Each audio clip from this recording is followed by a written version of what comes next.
One of Cramer's convictions is, I refuse the notion that every transaction in this town requires a loser.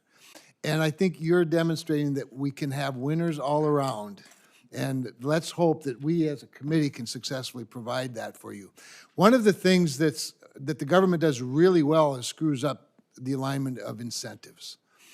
And in this case, we have an opportunity to line up all the incentives for the right thing.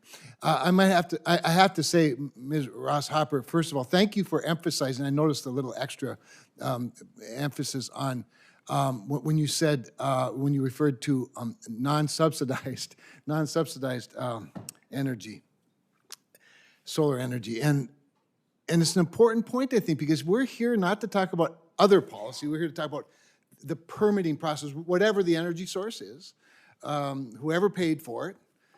We've dealt with the subsidy side of some things previously. And so I think I feel good about where we're heading, and you're all really good witnesses to that. Now I'm going to ask a question that was, well, first of all, I want to speak for a minute to Clean Water Act and 401 permits, because I think you brought it up, Mr. Meyer. Help me understand how the new Trump WOTUS rule to comply with SACIT, how does that affect, how helpful can that be? And I honestly am just curious about your response. Yeah, Senator, that's a great question. So it's definitely a step in the right direction and something that we're very supportive of, but ultimately it falls short of what we really need, which is a legislative fix to the way that Section 401 under the Clean Water Act has historically been weaponized, especially against interstate natural gas pipelines. So very supportive of it. It's a step in the right direction, but we need a lot more, and that's why it's such a high priority for us in comprehensive permitting reform. Perfectly said. Mr. Bechtel, do you want to add anything to that from your perspective? Just to add that the reason BRT has been so focused for over a decade on bipartisan permitting reform legislation is because that's what's required for the results to be durable.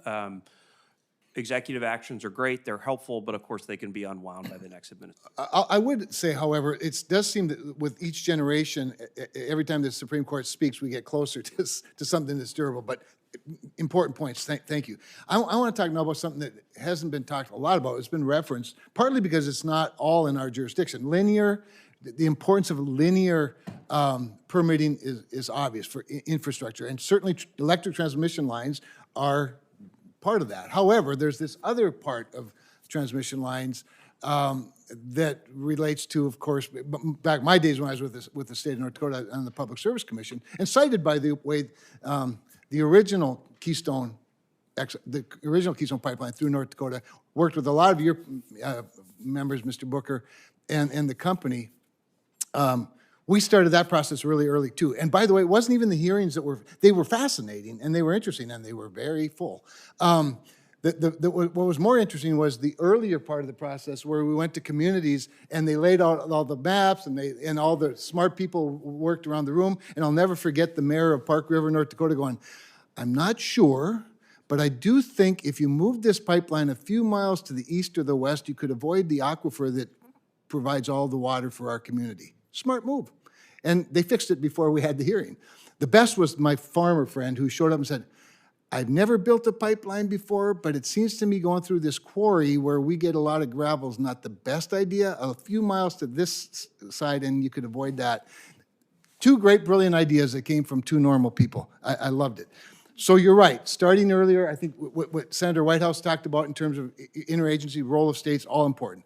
But on electricity, the large issue of cost allocation is and is going to continue to be a stumbling block if we don't find some common ground between utilities and ratepayers, and we can cite the infrastructure permitted, I suppose, and states, of course, have to play a major role in that.